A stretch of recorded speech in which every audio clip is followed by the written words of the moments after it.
Yeah, Machamp seems to disappear for the entirety of the season, but we're really surprised to see it last year in the very final match of the senior division, and now we see it in the top 8 of Masters. Not completely sure what it could do. There's a lot of different sets that work on it using that no guard ability. Choice Scarf has been the most popular in this format, which is definitely not something I would have expected in the past, but it's worked pretty well. Most of the Pokemon in this format are a little bit slower, so you can kind of get away with Machamp not being the fastest of Pokemon even when Choice Scarfed. Another interesting Pokemon I think we see here is Azumarill. In spite of the fact it's kind of been one of the best Pokemon all year, we really haven't seen it this weekend, so good to see at least one manage to make it to the top cut. Yeah, it's definitely going to be exciting to see how that works out. Of course, you see on the left hand of your screen, that is Ryosuke K, who went undefeated in Swiss this time around. Of course, he was the finalist last year, the runner-up in last year's World Championships. And he's on your screen right now. And across from him, that's Markus Liu on the right there in the middle of your screen, going to be representing Germany in this top 8 match. And we've got the game underway. We have Markus leading with that Rotom and the Azumarill up against Ryosuke's Charizard and Hydreigon. And not a bad start for Ryosuke here. I think part of the reason his team is so good is that he's able to have a lot of really threatening lead combinations, and this is a pretty good one for him here. Depending on the item on that Hydreigon, it could threaten the Rotom here with a boosted Draco Meteor. Charizard, a bit of a problem for Azumarill. The Drought ability, reducing the damage of Aqua Jet, Solar Beam and that Drought able to do big chunks of damage. So both sides have to play this pretty carefully here because there is the threat of Azumarill attacking Hydreigon the other way. And it looks like we're just going to get all of the heavy hitters out on the field immediately. That Charizard is going to go ahead and Mega Evolve into Mega Charizard Y, bringing the Drought, the Sun on the field now, going to weaken the attacks of that Azumarill, while Rotom, Heat Rotom is going to go ahead and protect itself from any incoming attacks, as well as that Azumarill just going to go ahead and scout out a little bit, see what Ryosuke has up his sleeve, and we're just going to have both of those attacks blown right into those protects. Yeah, we do at least get to see the, or I guess the play there for Markus there is what he did is he's expecting this Hydreigon has a choice item. They played in Swiss, so it's very likely he's correct in that assumption. So by double protecting there, he's able to figure out what Hydreigon is able to do. A double target in Azumarill could have been very disastrous for him there, even though the normal play would be to Draco Meteor that Rotom. So now he's able to make a safer play, knowing what his opponent is able to do. That's kind of the danger of choice items. You're getting more power, but you're restricting your options. So safe play there to get into a safer spot here, but still some big offensive pressure from Ryosuke's side of the field here. Markus is going to have to try to probably make a switch here to adjust his positioning a little bit and get control of the game.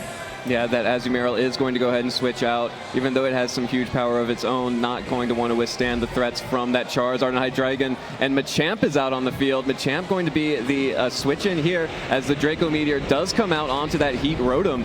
We'll see if that Markus will be able to survive that. No, not even close. Hydreigon is going to get the clean KO onto that Heat Rotom. Heat Rotom does go down. We'll have to see if Charizard can make anything happen here. And it looks like it is going to be able to connect that that Solar Beam onto the Machamp switch in, dealing some great damage there. Not quite enough for the KO, but still really good damage on Machamp.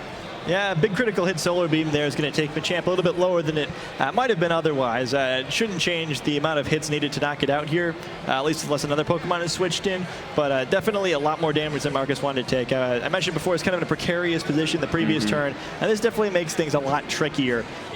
This is a little bit better. If that Machamp does have a Choice Scarf, like I mentioned before, he would be able to threaten the Rock Slide onto the Charizard and give Maul some room to do some work here. But otherwise, not a very favorable position. Losing an entire Pokemon, Machamp almost down, and now this Maul, even though it's out and able to do some damage to the Hydreigon, it really can't do so safely in front of a Charizard. So still a precarious spot.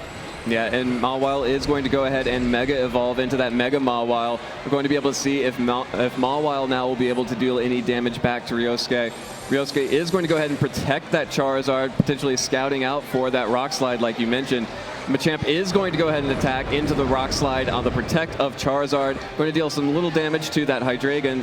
Definitely a smart play there. Gets the Scout out onto the Scarf Rock Slide there. Mawile is going to be able to play rough and get the KO onto that Hydreigon, though. Of course, basically just giving Ryosuke a free switch here, though. Yeah, I mean, depending on what he has in the back, and not such a bad situation. He does see that the Machamp has chosen to lock into the Rock Slide there. Fortunately, wasn't able to pick up that Machamp KO, which would probably have sealed this game for him. But still, he's not in a bad situation here. The very fast Aerodactyl will be able to solve some of the problems he was having before. Puts him back into a nicer spot here. And that's really the advantage when you take an early lead like that. You can just make the safe play. As pretty obvious Charizard would protect there because of the threat of the Rock Slide, but he doesn't really lose much for it. Yep, and Machamp is going to go ahead and switch out, even though it has a Rock Slide advantage against both of these Pokemon. Doesn't want to risk the speedy Aerodactyl getting to him first. Mawile going to go ahead and protect, just going to try and waste a couple of turns here. We do see the Aerodactyl going for its own Rock Slide, going to hit the Azumarill for some little bit of damage there, and of course the Protect from Mega Mawile is going to protect itself from the Rock Slide and the Heat Wave coming out from Charizard. So both of those attacks, the Heat Wave and the Rock Slide, getting Azumarill under 50% already. Yeah, the really surprising thing about that is that it stayed under 50%. Most often we see Azumarill using Citrus Berry with the Belly Drum set. Not in this case. Ryosuke would already know that from having played him in Swiss, but certainly interesting for us in the audience here to see that this isn't quite the normal Azumarill, and I guess that's probably part of why he got to the top cut. We've seen a lot of unconventional movesets today, and not using the most expected set for every Pokemon definitely helps you get an advantage in your foes. Definitely. And we do see Markus going to go ahead and retreat that Mega Mawile in favor of Machamp, going to give Machamp a switch in here. Very risky with that low HP. Might take another attack on the switch in. Azumarill going to go ahead and protect.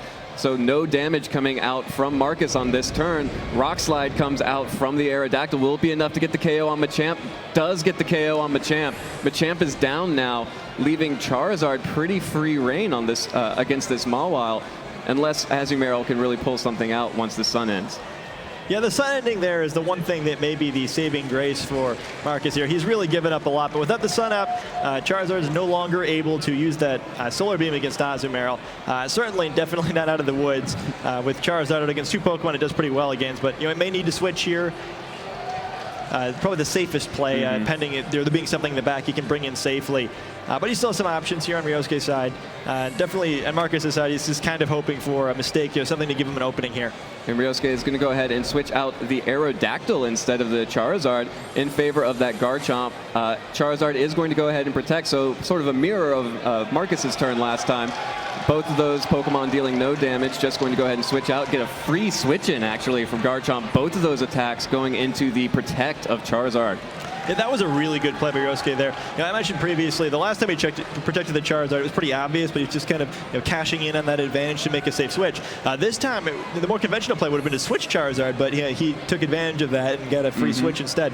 Speaking of the conventional play, Charizard does switch out in favor of that Aerodactyl.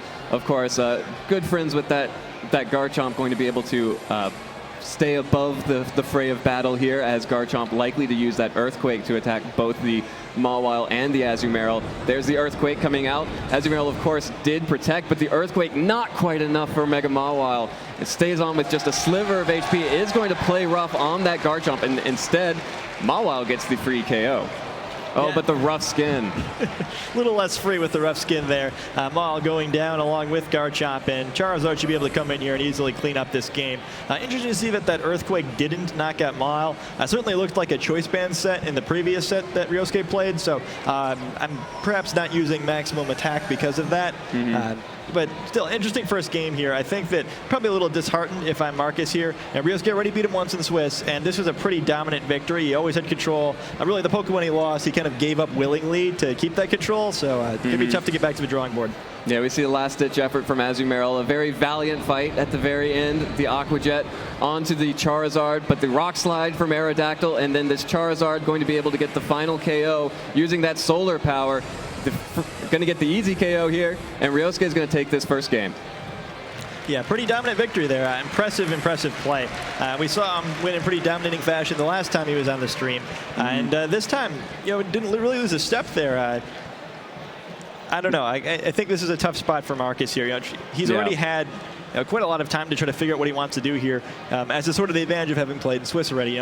Maybe he lost the first time, but he has, instead of having a minute and 30 seconds to game plan, he had possibly a couple hours. But it's not really looking like he's had too much here. Now, hopefully he'll pull something out in this last game. I know both teams or the finalists of last year's World Championships. That's not what happened. Right. You can never count someone out in a situation like this. What he did last time was he, kind of just really shook things up against his opponent. Did a lot of things that ended up sending the game in a way that wasn't nearly quite how Sachin Parker's opponent last year had planned it. So right.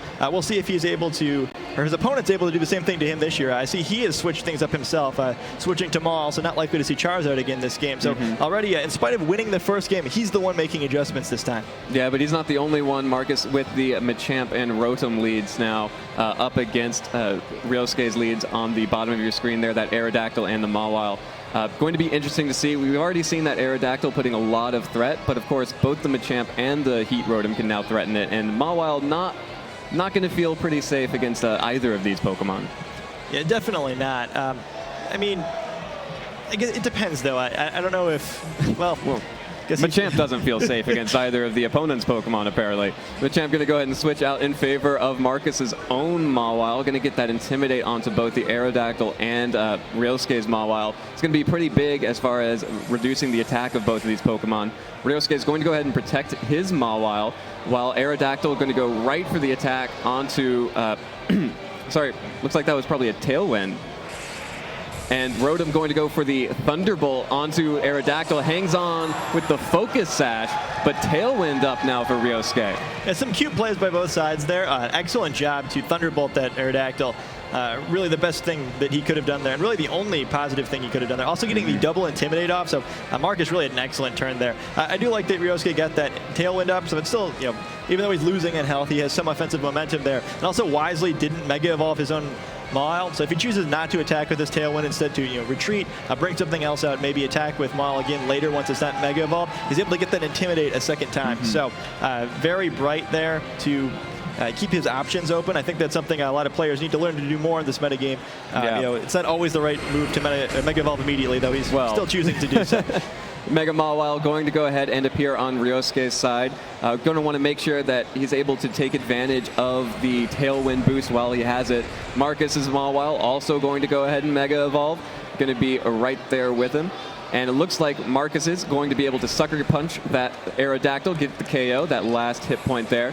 Aerodactyl is going to go down, so Marcus taking the early Pokemon lead right now, but Ryosuke's Mega Mawile with the Fire Fang, dealing about half HP against the opponent. But it looks like Heat Rotom isn't just going to let his partner get bit, and he burns up that Mawile himself. Overheat gets the one-hit KO on Ryosuke's Mega Mawile, and just like that, the ball's in Marcus's court. Yeah, suddenly things have changed a lot from that first game. Just as easily as Ryosuke took, seems like it's going to be hard for him to take this one, and we're likely to see a game 3. He does still have most of the Tailwind available, and both Garchomp and Hydreigon are going to be able to do some pretty big damage here. So while Marcus is definitely not out of the woods yet, things are definitely looking up for him. He's going to have to find ways to make some safe switches here, but still, he's in good shape. The only thing is going to be trying to stall that Tailwind out. He really can't afford to lose too much before that point. Yeah, and the best way to stall out Tailwind is to protect. That Heat Rotom is going to go ahead and protect itself. The Sucker Punch coming back out from the Mega Mawile, going to get as much damage done as possible before it goes down itself. Garchomp is going to go ahead and use that Earthquake to finish off Marcus's Mega Mawile, going to go ahead and feint it as a Hydreigon and Rotom Heat not taking any of that damage from Earthquake thanks to their Levitate ability. As Mega Mawile does go down, and Hydreigon is going to use an attack into that Protect. It's actually the perfect play on Marcus's side. Sacrificing the Maw there with only Garchomp and Hydreigon left on Ryosuke's side, it's not likely to be very effective for the remainder of the game. So he avoids wasting momentum, just kind of lets it go down once it's served its purpose. By using the Protect there, he doesn't get to see what both of these Pokemon have locked into. So he's gotten all the information he should need to close out this game. If he has the pieces now, he should be able to do it. He's still going to have to deal with quite a lot of damage coming the other way, but that Machamp should help out a lot here and removing the threats. And it looks like Machamp isn't going to have a chance to move just yet, as that Garchomp is going to be able to fire off another Earthquake, shaking the field. Going to deal damage only to that Machamp. It deals pretty good damage, but not quite enough. Would have loved to get a little bit more damage. And the Machamp is going to go ahead and just get the Dynamic Punch, I believe, onto that Hydreigon. With the clean one-shot there. And then it's just going to be Garchomp against the world here, which Tailwind's nice, but it's going to be going away pretty soon. And it's not going to be dealing any damage now after that Will-O-Wisp. and that Will-O-Wisp should all but seal his second game. So really excellent play by Markus there. We see that Machamp moving before the Hydreigon there. Like I mentioned before, not the fastest of Choice Scarf Pokemon, but just fast enough in this case. Not quite able to move before Garchomp, but that knockout on Hydreigon there is all he should need for this one. Yep, and here comes Machamp for the finishing blow. That dynamic punch onto Garchomp. Garchomp is going to fate. Machamp does take the KO, and Markus brings us to a game 3.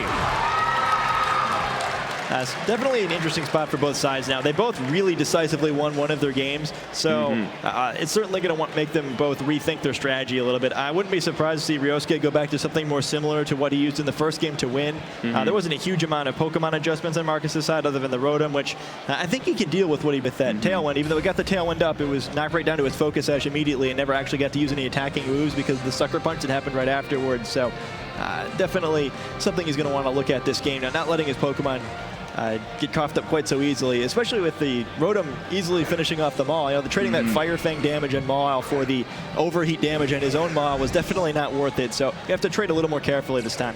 Yeah, definitely going to have to trade a little bit more carefully, as you said. Looks like Markus is going to go with what worked last time, that Machamp and that Heat Rotom up against the Aerodactyl and the Charizard leads from Ryosuke. And just a reminder, this is now an elimination match, right? This is game 3 of top 8. Whoever loses this match is going home, and their dreams of becoming the world champion are shattered. Yeah, I'm sure Ryosuke was thinking like he had great chances of repeating his finals appearance from last year, that 6-0 finish in Swiss, but it doesn't mean anything now. It's 6-0 in Swiss for him, 4-2 for Markus, but winning this game is all that matters now. Exactly. And looks like Charizard's going to go ahead and protect, not going to want to let that Machamp get any damage off. The Tailwind coming back out from that Aerodactyl, going to go ahead and stick with the Tailwind play there. Rock Slide is going to come out from Machamp and deal good damage to that Aerodactyl. We'll see if the Rotom is going to double target it. Yes, Rotom is going to get the Thunderbolt, and again, Ryosuke loses his Aerodactyl early, but at least this time he gets to switch something in. Yeah, at some level he kind of fell for the same trick twice there. Both times he tried to protect and Tailwind with Aerodactyl out turn 1, and they gave it up quite easily. But this time you might be able to do a little bit more with it. The Charizard going to be able to do more offensively right now than Maul was able to last game. He got the Tailwind up last time, but it was with an intimidated Maul on his side of the field. Right. This time he's got Charizard and Hydreigon, both special attackers, not vulnerable to that sort of thing. So looking like you can fire an Overheat and a Draco Meteor now, do a bunch of damage if he chooses to. At least the offensive momentum is in his direction. I'd assume Garchomp is his last Pokemon who could come out and Earthquake with either of these guys. So he's got a lot of options now, but he's still behind. So again, if you use that Tailwind and give up Aerodactyl to do it, you really need to do something with that Tailwind to not fall so far behind you're going to lose the game. Definitely. Markus is going to go ahead and retreat his Heat Rotom in favor of Azumarill, hoping to tank either a Dragon-type attack from that Hydreigon or some Fire-type spread from the Charizard. We do see Charizard going ahead and Mega Evolving right away. Hydreigon is going to go, sorry, that's the Sun that's going to be on the field. And it looks like we are going to see the Draco Meteor tried to go for the Azumarill, I believe, there, but of course, Azumarill not going to be able to take any damage, but the Solar Beam coming out from Charizard onto the Machamp. So Ryosuke predicting a switch in for Azumarill, but wrong slot there. And Rock Slide is going to come out from Machamp. Doesn't quite get the KO onto the Charizard, but puts it into Aqua Jet range there. And being in Aqua Jet range makes all the difference. The clock is really ticking for Ryosuke now. He's running out of Tailwind turns. He's way behind on damage. He's way behind on Pokemon. He has to make a play here. It's going to be all over. Azumarill could knock out either of these Pokemon. He's got to figure out which Pokemon Azumarill is going to target and react appropriately. An Aqua Jet or a Play Rough hitting could be the game here. And it looks like Charizard's going to switch out. Ryosuke doesn't want to give up that heavy hitter just yet. Going to go ahead and switch in that Garchomp right away. Machamp is going to back out as well, going in favor of that Rotom, or that Heat Rotom back on the field. And Azumarill is going to go for an attack, is going to go for the Aqua Jet onto Garchomp. So Ryosuke does get the switch in there. So Garchomp comes in relatively unscathed. Hydreigon is going to be able to connect that Draco Meteor onto the Heat Rotom now. So Ryosuke getting a great play, trying to scramble his way out of the hole that he's dug himself into. Does get the KO onto Heat Rotom and builds a little bit of offensive momentum for himself. Yeah, the clock's still really ticking on it, but that is a huge play. At least evening the score on Pokemon now. Both sides have similar options. We see this Hydreigon coming in now. We haven't seen yet this series. Ryosuke likely knows the items from the previous series, but if it's something like a Choice Scarf, it could potentially make this endgame very complicated. We still have Azumarill out with that Play Rough threatening both of these dragon types, so certainly Ryosuke's not out of the woods yet, but at least he's back in the game. And Azumarill believes that it is the greatest threat on the field, going to go ahead and protect, while it looks like we are going to see we're going to see some attacks coming through into the protect onto Azumarill. And Hydreigon going to go ahead and for the Draco Meteor. Ryosuke's Hydreigon going for the Draco Meteor onto Markus's. Of course, we've already seen it lost its special attack, but it still gets the KO. Still managed to get the one-hit KO onto Markus's Hydreigon. That's a huge play. And now Ryosuke has the lead. Somehow Ryosuke managed to get the Pokemon lead. Yeah, it's hard to imagine the way that was going, but looks like momentum's going the other direction fast now. That Hydreigon getting 2 clutch knockouts in a row, and really there's some big trouble the other direction now. You know, an Earthquake from that Garchomp would likely finish off Machamp, leaving 2 Pokemon for Azumarill to try to knock out in its own. It could definitely get 1, but if depending on what coverage move Hydreigon has, it can probably finish Azumarill off on its own. So Machamp's really got to find a way not to get hit by that Earthquake here. I don't know if you know, the combination of 2 attacks can do enough damage, or if he's got to gamble with Dynamic Punch here if he's able to. But yeah, it's starting to look bad for Markus after that giant lead he had. It seems like it was all but over for him, but now he's the one who really has to try to find a play to get out of his hole. Yeah, we're going to see if Markus can come up with a miracle here to keep his lead and make it to the top 4. But it looks like Ryosuke is going to retreat that Garchomp, not going to go for the Earthquake here in favor of Charizard. Going to get the refresh the sunlight here. Gets the Ice Punch onto Charizard. Going to go ahead and sacrifice that Mega Charizard, so protecting the Garchomp, as it looks like we're going to get another Draco Meteor. Of course, this has been 2 Draco Meteors already. Will it have enough special attack to get the KO? Oh! Just barely gets the KO there. Machamp goes down. It's Azumarill up against this Hydreigon. Gets the Play Rough off. Does get the KO. So now we have Azumarill up against Garchomp. Yeah, so we see Machamp is carrying that Ice Punch there. Isn't able to get the knockout it wanted, but the one it got might be just as good. Azumarill has such high HP there that even with that Choice Band, I'm not sure if Garchomp will be able to finish it off. With the way Rough Skin works, all it needs to do is knock this Azumarill low enough that Rough Skin finishes off and would get the win, but we'll see what happens here. And here comes the Earthquake. Of course, there are no other Pokemon on the field, so it's full damage, and it deals a lot of damage, but it's probably not going to be enough. Azumarill's Play Rough gets the KO onto Garchomp, and it looks like Rough Skin just not enough. Azumarill survives, just a sliver of HP, and Markus Liu takes down Ryosuke K in 3 incredibly close matches. Well, what a shocking comeback. It looked like after that first game, the series was all but over, but Markus did a fantastic job battling back there, showing exactly why you don't give up. And a repeat of last year, Ryosuke's on the other side of the field this time, and after what looked like a dominating first game victory, he wasn't able to finish the series. A really impressive win by Markus, and it'll be really exciting to see how he does in the top 4. Fantastic. Yeah, you couldn't have asked for a better ending to that best of 3. Literally right down to those last probably 10 hit points on that Azumarill. What a great match that last game was. Yeah, I mean, it could have been that close. It's likely with the way that damage works in Pokemon.